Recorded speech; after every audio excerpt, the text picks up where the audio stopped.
Assalamualaikum warahmatullahi wabarakatuh. Berjumpa lagi di channel Dinde Lucky Plant ya teman-teman. Channelnya pecinta tanaman hias.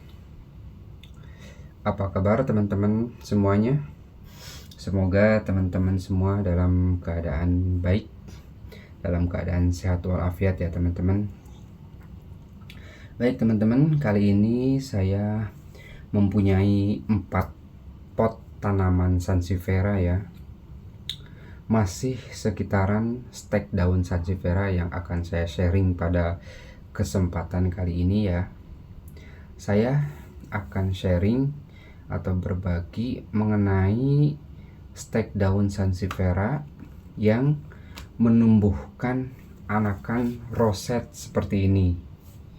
Nah ya, yang akan saya bahas seperti ini ya, tips bagaimana agar stek daun atau indukan stek daun ini bisa menghasilkan anakan roset seperti ini ya. Nah di sini saya menampilkan ada 4 pohon, 4 pot tanaman sansevieria, yang 2 dari stek daun, yang 2 lagi ini yang variegata, semuanya dari indukan ya. Di sini saya tidak akan membahas masalah variegatanya. Di sini yang saya akan tekankan tadi yaitu bagaimana cara mendapatkan anakan roset seperti ini. Nah, di sini ada 2. Yang pertama, indukan stek daun anakan seperti ini ya. Ini adalah stek daun indukannya, ini adalah anakannya. Ini adalah anakan, ini adalah indukannya. Stek daun hybridava ini kenapa bisa anaknya panjang daunnya seperti ini?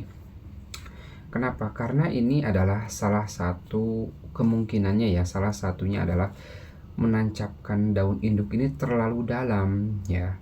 Jadi ketika menancapkan daun induk ini terlalu dalam, nanti kemungkinan tumbuh bonggolnya itu adalah dari dalam sini. Tumbuh bonggol dari dalam sini terus ke sini melingkar nyampe ke atas, dan pertumbuhan si anak ini lama dari dalam nyampe ke permukaan itu. Jadilah ketika nyampe permukaan, daun anak ini menjadi panjang atau yang disebut dengan ngeloyor lah, seperti itulah. Jadi performancenya kurang bagus ya teman-teman jika seperti ini ya.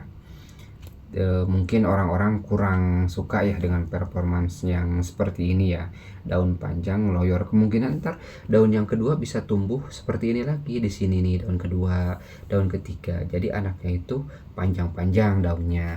Nah berbeda dengan seperti ini.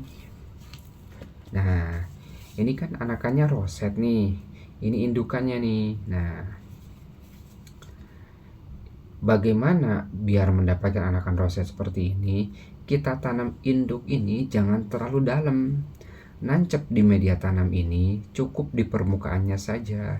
Jadi ketika si anak tumbuh, ini ada bonggol nih, bonggol atau stolon ini tumbuh nih. Nah, jadi dia tidak akan ke dalam tumbuhnya itu. Tidak akan lama juga ke permukaan, dia langsung nongol ke permukaan dan si anak itu langsung roset seperti ini ya. Intinya itu ditekankan yaitu jangan terlalu dalam menancapkan si anak ini, si indukan ini ya. Jangan terlalu dalam menancapinnya ya, cukup di permukaannya saja. Insya Allah anakan akan roset seperti ini.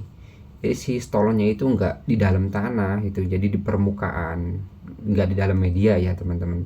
Maksud saya di dalam, di permukaannya saja. Nah berbeda dengan ini adalah stolonnya di dalam sini nih, kemungkinan dia melingkar-lingkar ke sini, jadi si anak keluarnya itu panjang daunnya. Jadi intinya adalah nanamnya itu jangan terlalu dalam ya teman-teman, cukup di permukaan.